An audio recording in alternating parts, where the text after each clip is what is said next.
حضرت امام علی علیہ السلام ارشاد فرماتے ہیں، اپنی جان کو اللہ تعالیٰ کے مقابلے کے لیے تیار نہ کر، اس کی نافرمانی نہ کر، ورنہ وہ تجھے سخت عذاب میں مبتلا کرے گا اور تجھے اپنی رحمت سے دور کر دے گا۔ اگر ہم لوگ بھی ویسے ہی کام کرتے جو اب تم لوگ کر رہے ہو تو دین اسلام کا ستون قائم اور ایمان کا درخت سرسبز نہ ہوتا۔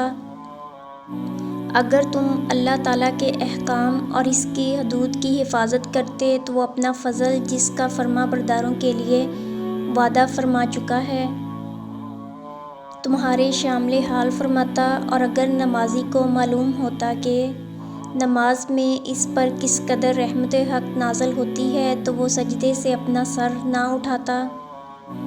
اپنا بوجھ ہلکا کر تاکہ پہلے لوگوں کے ساتھ مل جاؤ، پہلے لوگ پچھلے لوگوں کا انتظار کر رہے ہیں، تیرے عمل کا ثواب تیرے علم سے کہیں زیادہ اور بہتر ہوگا۔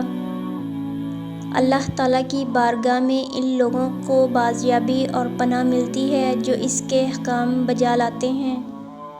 ان کاموں میں مشغول رہو جن کی نسبت قیامت میں اللہ تعالیٰ تجھ سے باز پرس فرمائے گا۔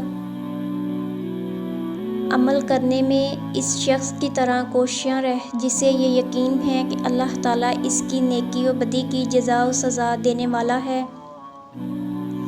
نیک عمل کرو مگر ریاء اور شہرت کا خیال نہ کرو۔ جو شخص کسی کے دکھلانے کے لیے کوئی نیک کام کرتا ہے، اللہ تعالیٰ اس کو اسی کے سپرد کرتا ہے جس کی خاطر اس نے وہ کام کیا ہے۔ وہ گناہ جو تمہارے دل میں رنج پیدا کرے اس نیکی سے بہتر ہے جو تمہارے دل میں غرور پیدا کرے۔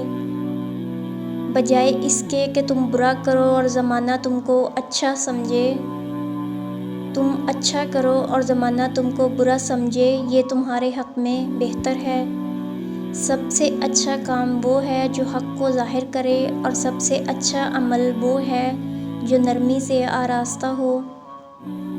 سب سے برا شخص وہ ہے جو اپنی بدظنی کے باعث کسی پر بھروسہ کرے اور لوگوں کو اس پر وثق نہ ہو۔ بندوں نے جو عمل دنیا میں کیے ہیں وہ آخرت میں آنکھوں کے سامنے ہوں گے۔ جو گناہوں سے بچتا رہتا ہے اس کا بوجھ ہلکا رہتا ہے اور اللہ تعالیٰ کی بارگاہ میں اس کی قدر بڑھ جاتی ہے۔ موت کے آنے سے پہلے اعمال صالحہ کمانے میں جلدی کرو۔